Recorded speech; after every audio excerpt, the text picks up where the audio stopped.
special guest today. We're going to be talking about how to use state and local government Hi, contracts everybody. as a springboard into the federal space. I'm Ashley Dole, if you're new here, and Natasha Velez with NVS Strategic Solutions. And we're joined by Angela Seymour. Angela, you want to tell the audience sort of a little bit about yourself? Sure, absolutely. So I'm a native New Englander. You'll see all the Boston Red Sox posters behind me. My background is in public procurement. I was a procurement officer for Lexington County, South Carolina for over 15 years. Anything that basically means anything above $15,000 came across my desk. My specialty is in horizontal and vertical construction. I was also a procurement trainer for the state of South Carolina as well too in their procurement program. So I'm familiar with the state between working with the local side and who utilize the state contracts, and then obviously the state being their training program. And then I also worked for the University of Massachusetts with their PTAC program when it was the PTAC program. And now I've been with the University of South Carolina in their Apex Accelerator program for working on a year. So happy anniversary to me. Yes, happy anniversary. I didn't even realize it's been a year already. I Time know I've sure already does been fly. here almost a year. Wow. So, with your background, and I know we covered this topic recently, but Natasha and I, want to grow you too and make sure that, we're hearing it from both sides of the fence, and talk a Mhm. little bit about like what are some of the goals that you think small businesses should be striving for in the SLED marketplace? Like they're new to the space, mostly probably focusing on solicitations. Like what Mhm. advice would you give them just to kind of give them some direction? I think that it's going to be the same advice that you're going to get in the federal marketplace is getting out there, making sure that they know about you and that they can utilize you for micro purchases. Anything that is a request for at Lexington is now $25,000. So anything under $25,000, especially if you are doing construction, small remodeling jobs, it's going to be under $25,000. If you're doing some janitorial service, there might be a specialty just under $25,000. So you want to be sure that you're being utilized under that $25,000 mark. Well, how do I do that? You need to get out and start doing introductions, making sure that you know who the people are that you need to be talking to, when you need to be talking to them. I tell people all the time, the procurement department is like highway patrol. We're there to issue tickets and making sure the rules get followed. We don't make the decisions. We're there to make sure that the people that are making the decisions are doing it correctly. So you can always start by talking to the procurement officer, or do but your next step really logically should be getting out there and finding out who's over construction. Is it a facilities department? Is it a building services department? Is it going to be the same for law enforcement? Because a lot of times there's going to be law enforcement that they have their own building services. So if you have a jail or a sheriff's department or a law enforcement facility, they're going to have their own. And those people are going to be the different people. That's really good advice. I'm such a huge proponent. Like, don't forget about the fact that while it's the government, these people are still that people. They're humans. This is a human transaction. People like people, if people buy from people they like, don't forget that. Mhm. The power of relationships is definitely going to be a strategic advantage. And knowing that those relationships can be changed because you don't know what they're going to have currently in place. They might have a contractor in place that's a complete terror. And that's what you're not going to know that. So that's the importance of bringing who you are and the difference that you can make for them. I love that. I do have a question for you though. Sure. What is the biggest difference that you see between SLED and federal space? Can you differentiate? There's going to be two things that I see. Obviously, is going to be the purchasing thresholds. The purchasing thresholds at the federal level are so much higher. You're talking about the simplified acquisition procedures is at $250,000. That's before they have to go out for that quote. Where the state level, it's $100,000. Where the local level, it's going to be 25, 30. Could be a smaller agency. It might be $10,000 they have to go out and advertise.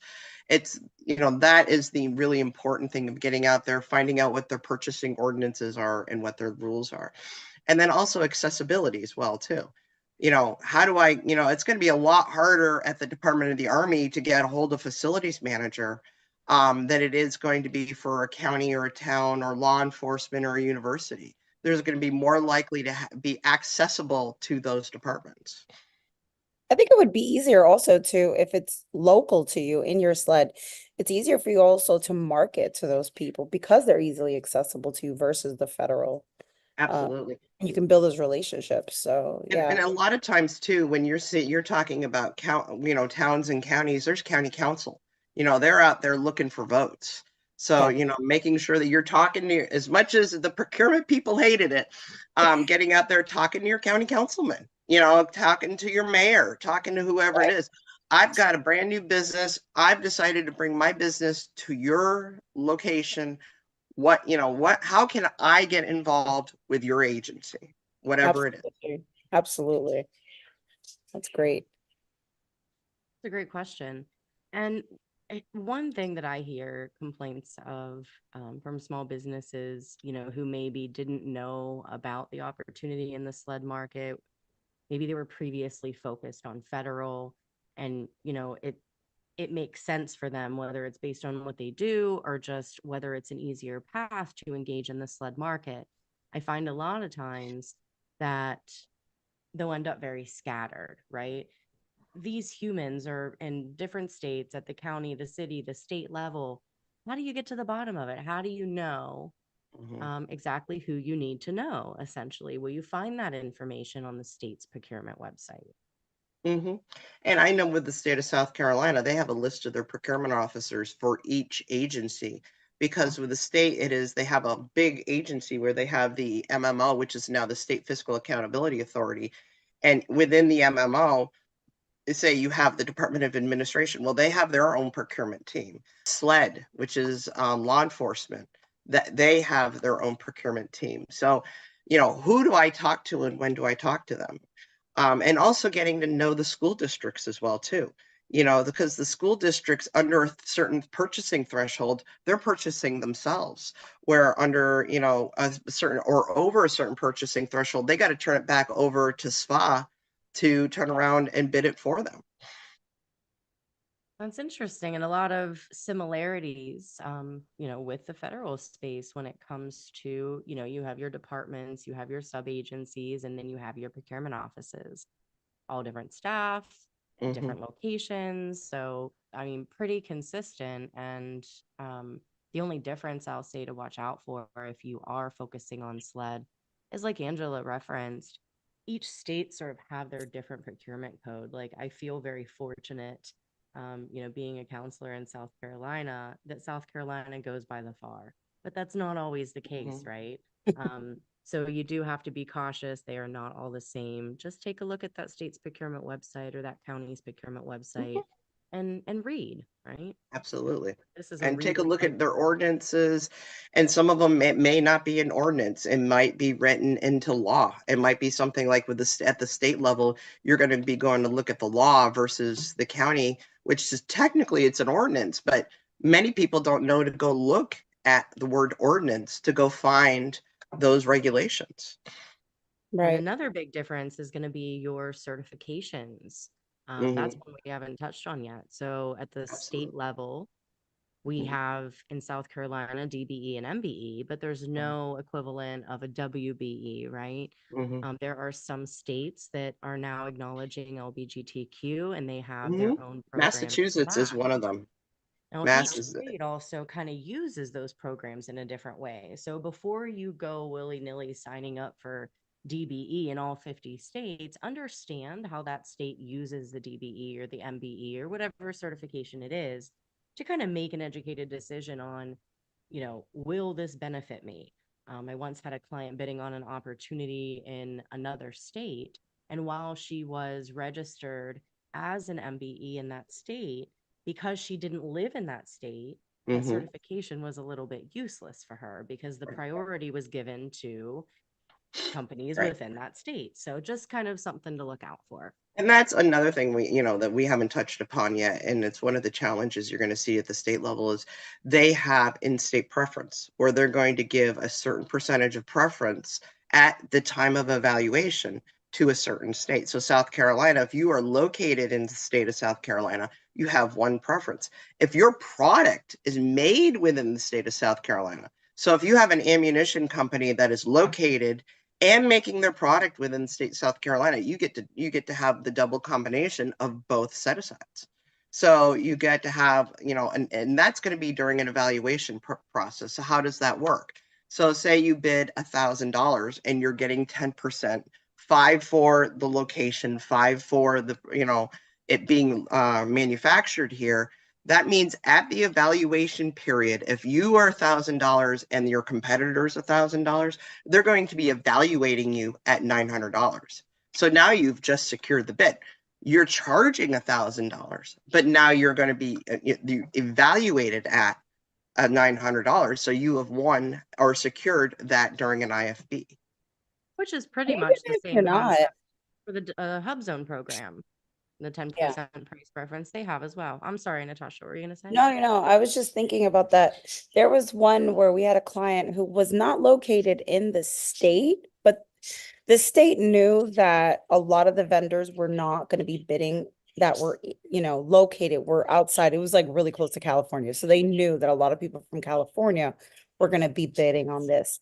So they created a subcontractor preference where that, okay, fine. If you're located in California or outside of state, that's fine, as long as you utilize vendors and subcontractors or, for instance, if you're going to purchase lighting, if you're going to be purchasing or you're going to be utilizing labor, there is a preference and you get more points towards your, proposal and your submission if you hired within the state. So even though you weren't located, your resources were in that state. So you're still keeping funding going through it. So Right. that I pretty love that incentive personally because I mean it's common in construction that the large GC that wins the contract is not Yep. located in the geographical area that the project is. So aside from sending their project manager, most of the time it makes sense from a price standpoint for them to use local contractors. And that provides great opportunity to the small businesses who are in that local area. I mean, look, guys, you get to stay out of the whole bid proposal. That's a win in my book. Right. Yeah. And there's Natasha knows also how I other feel about proposals. there's also, other states that may have a reciprocity. So North Carolina may have a reciprocity where they go by South Carolina's rules as well, too.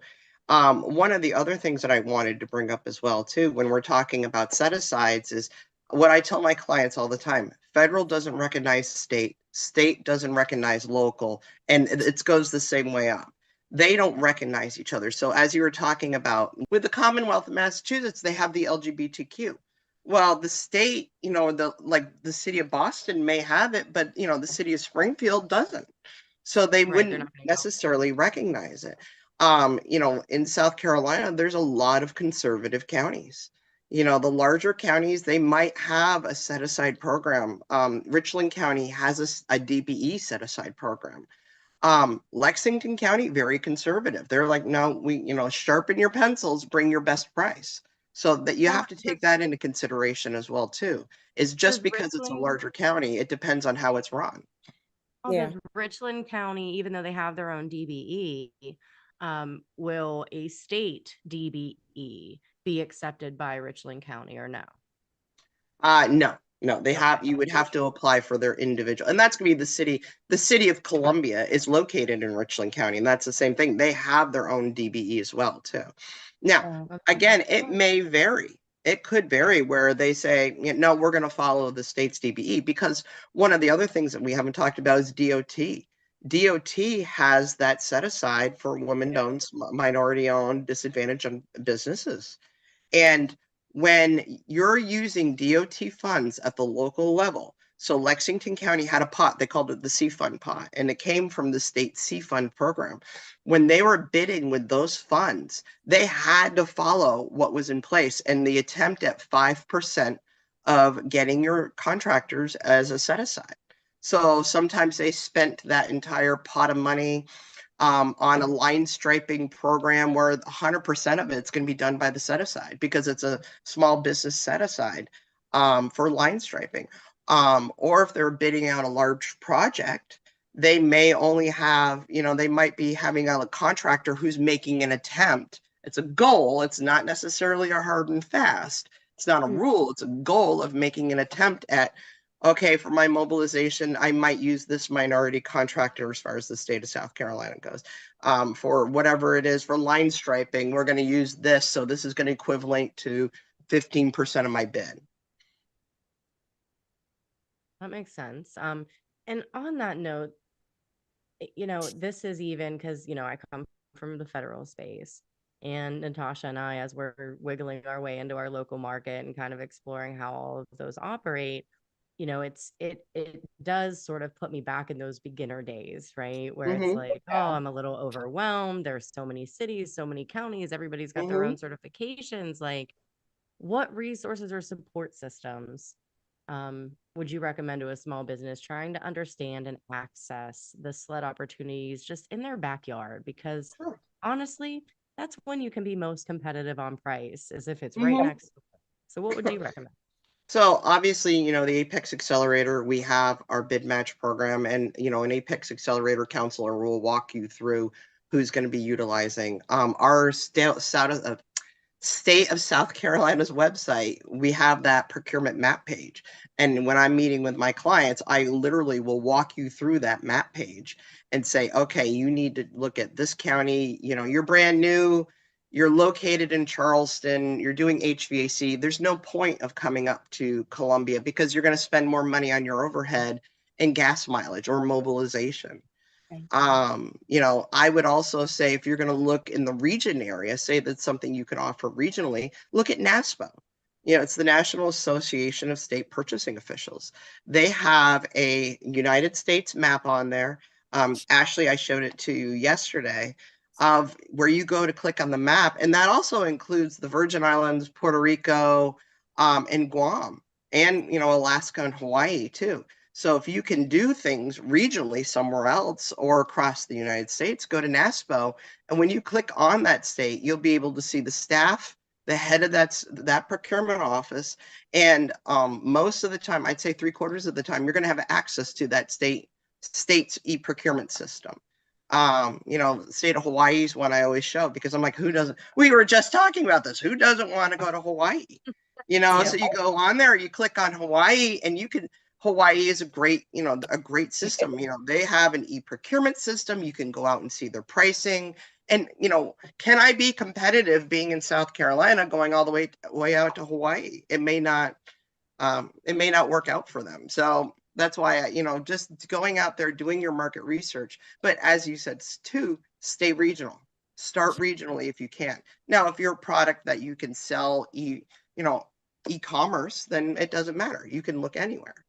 But, if it's an e-commerce, but if you're doing janitorial and it's tied to you physically being located somewhere, then you're going to want to stay regionally to start. Natasha, do you have any more questions for Angela? We have time for maybe one or two more. All right. Yeah, I got you. Are there any specific certifications or qualifications that a small business enterprise should pursue in order to possibly enhance their competitiveness in regards to SLED with the procurement process? So it's going to depend on each state. Each state will be different. So as we talked about with the state of South Carolina, you have your DBE set-asides, your minority business set-asides with DOT. And I would encourage you for each state, no matter where we're looking, even if it's in Florida or wherever, look to see if the DOT has its own set-aside that's going to be different as well too. Doing outreach to the bigger counties and the bigger cities, look at their set-asides as well too. Do they have requirements like the federal government? Like, what is the difference with the set-asides? So the set-asides with the state, again, it's going to be one's not going to be required. If you have, say, if you're a veteran-owned small business located in South Carolina, the only place it's going to be taken that you're a veteran into consideration is going to be at the federal level. There's no specific set-aside at the state and local levels just for veterans. So then you would want, okay, now how do I get in there? Well, if you are a minority owned business, you could apply for the Minority Business Enterprise Program. If you are a small business, you could apply for the Small Business Set Aside Program. Each state may be different. There might be a women-owned business, or as Ashley said, the LGBTQ set asides as well too. But the state, recently as well. I'm sorry. I've seen some WMBEs recently as well. Mm-hmm. Yep. Yeah, I've seen those a lot on the county level. Mm-hmm. We were actually going through a bunch of different states recently. I mean, the processes are all different. Like there's really no consistency except for in the documents that you submit. And the exception to the rule, in talking about, states accepting other states, New York actually accepted a Florida MBE Really? certification Oh, as wow. proof of minority status. So, we got to skip a couple of documents in the submission of that one. But it's definitely been a learning process. Companies are, just intimidated by SLED because they don't know where to go. But oftentimes it's so much easier to kind of get your footing, to get your foot in the door and to start performing so that you have something. The most common complaint I get is, how do you convince the federal government you've got experience when you don't have any experience? Get some experience with the SLED market. That's a great testimonial, if you will.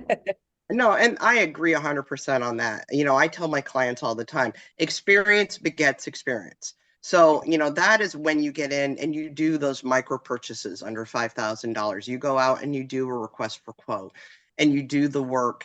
I had a client this week that reached out to me and he's like, well, right now I'm not ready to go federal. I don't want to go work at a Fort Jackson or a Charleston Air Force Base, but I'm eventually wanting to go there. How do I start? Well, that's when you're going to go. This client was located up in Greenville. That's when you're going to go to Greenville County and find out. One of the other ones that that's not actually commonly known is that look at the grant programs for each agency as well too, because the counties have HUD grants that are issued to them. Lexington had the Community Development Block Grant and the HOME. It's called the Home Grant. And what it is you're doing renovations under a certain threshold. So I think the home grant was under $35,000. So it's, something that the top is going to be $35,000. Well, how do I get on that list? You need to talk to the community development. You need to talk to the economic development departments. Don't pigeon yourself into thinking, I do housing renovations. I do roofs. I do HVAC. That's all I can do. No, look at other options, look at other pipelines that you may not be aware that are there. I agree, because we had one where I had a client and we had to think outside the box for her because she does accounting. And in the federal space, the accounting is usually, harvested by large Deloittes and things of that nature. It's really hard to break it in as a small business for accounting. So she kind of, she had to pull back and we went in more of a SLED way because each county needs, bookkeeping, accounting, and internal audits. So that was an easier route. But again, you have to be massive. Who's your managing partner? Who's this? Who's that? She's a one band stand. So she goes in, she starts with products, accounting products, selling accounting software, being a QuickBooks partner, being a Uninet partner, building her way in, gaining past performance and a relationship with her local county and cities that she's providing, products. And eventually she gets a service contract because she utilized the past performance. It's still the same, the same product, same industry, the same people you're marketing. Now you're just moving from products to service, but it got her in the door to speak to the right people. She had enough past performance to kind of get her through the door. They give her a shot. And now I think she's actually bidding. She's using the county and city wins as her past performance for her federal wins. Sure. And so she got her 8A. So sometimes it's okay to kind of take a step back and start as long as you're getting your foot in the door, and start small and scale, especially if you don't have that past performance, to build it in a different way. Right. And I gotta say, this is a foolproof strategy for those of you who may be in IT services.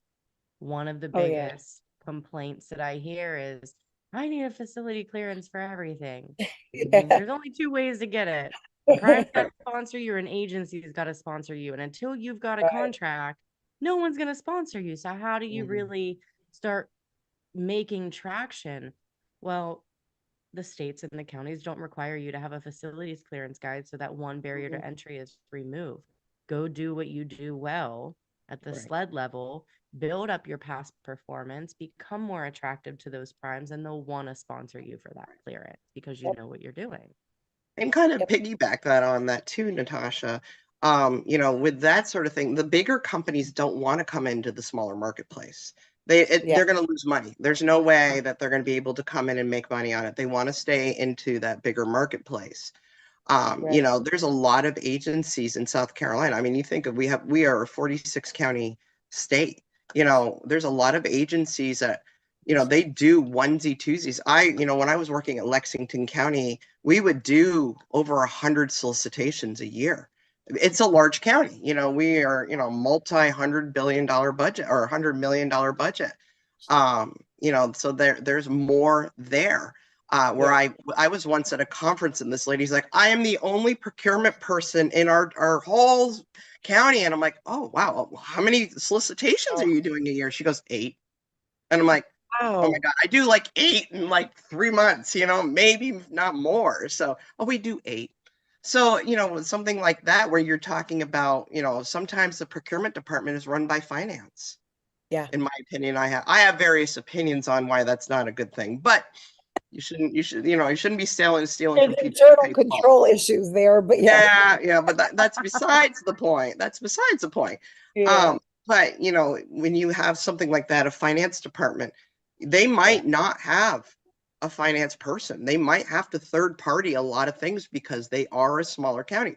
They still have to follow the rules for those for whatever the state solicitations. They still have to follow those public rules. But Right.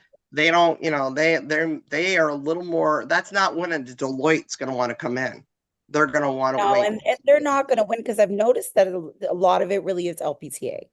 They Mhm. want you to have that experience, but not at the point where, because their budget is not as, it's not as huge as the federal government. And, Deloitte and, respect to Deloitte and all the big four, but, the smaller counties, they're looking for smaller businesses that can price at a better, reasonable rate and that are local and that can help them. And they're so small, they don't need that. They don't need the big ones. So sometimes we get scared.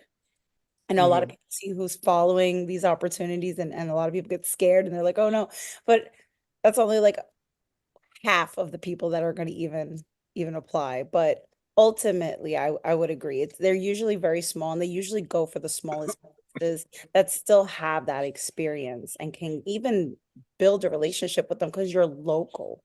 Mhm. And And that's going to be, they're going to want to trust you, you're local. And I see that yeah, actually, honestly, Ashley, you were talking about IT contracts. I see yeah, that a lot of times. Something breaks in my IT, something brings, that system down. It's a taxpayer system. I don't want to wait for somebody from California to come all the way out here to yep, service it. I want somebody that's within a 50-mile radius that can be here that afternoon and have it fixed by that afternoon. I don't want to wait and have to wait and be put into a calling queue and wait for somebody to call me back. I see that with e-procurement systems. There's a certain e-procurement system that we So had true. at the county.